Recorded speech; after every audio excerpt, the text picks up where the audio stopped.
March 13th, 2025, and let's talk about water. I'm here off-grid in the hillside of the Algarve, and we bought this farm in Europe over a year ago.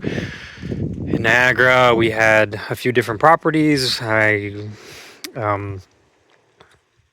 had a 5-bedroom house, like an Italian home, that I sold. We rented for a while. I've lived in lots of different places.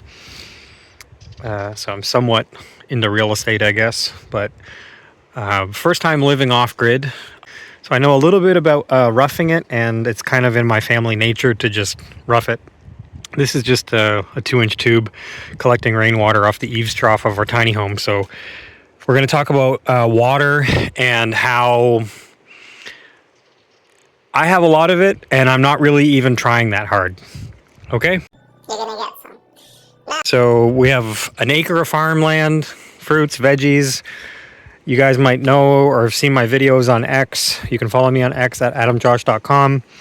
You can drop some comments if you want below, and I'll try to answer them. But so this is rainwater, 1,000 liters. Each one of these is a 1,000-liter tank. This one is empty, and I'm using this for these three here. These 3,000 liters are being used for showering and washing your dishes. So obviously we're at the second one, and I have one more full one there. Let's go see some other fun spots I can get water. It doesn't always rain in the rainy season, but apparently this rainy season has been a particularly rainy season. So it's rained quite a bit. One of the first spots that you can get water on our farm is our gray water separator. So this takes the gray water from the sink, from the shower, and watch out, little ant, and then puts it through this trap, and then it follows an overflow pipe. So if you wanted, you could take water right out of there. Hola. And if you follow that pipe, we're walking over it right now, and it spits out where this drop-off terrace goes. And so you can see there's a bit of a flow of groundwater. This is a combination of gray water and rainwater. So if you come over here to my little mini well that I made, you could pump out, if you felt the urge, you could pump out groundwater. And I could get a better pump, but as you'll see by the end of this video, grabbing water from my mini well is not like a super high priority. As you can see, like everything I have here is full basically. Speaking of collecting gray water, leave that there, leave this jug here.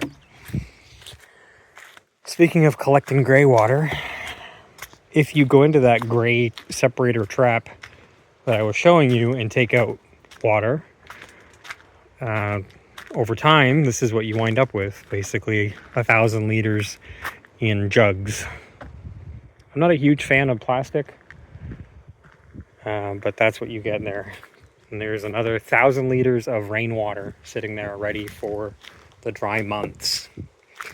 And when it does rain, and because we're on a terrace, you can put in some basic plumbing and plumb a little pipe like I did here, an 1.5 inch pipe, into an overflow bucket.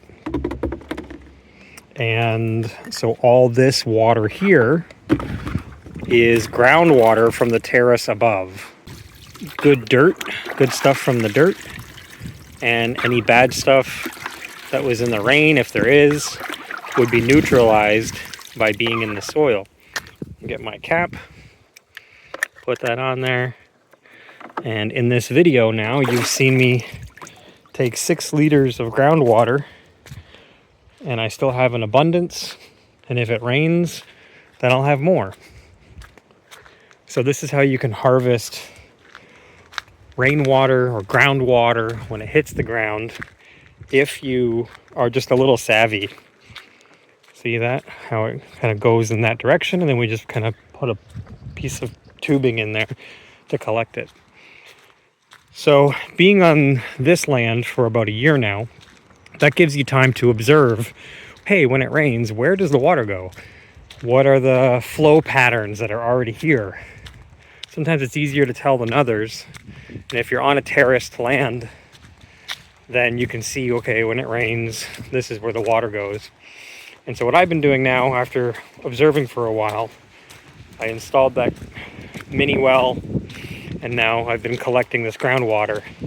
And this is over 100 liters of groundwater just ready to be used here. Again, in the dry months. You could distill all that and drink it before you dehydrate to death. Distill some water. But even here in the Algarve, being off-grid, we are in no shortage of water, as you can see. Just want you guys to know. If you want to learn more, come to L.O.V.E Farmstay, you can. And I'll tell you all about it in person. Take care, everybody. Bye-bye.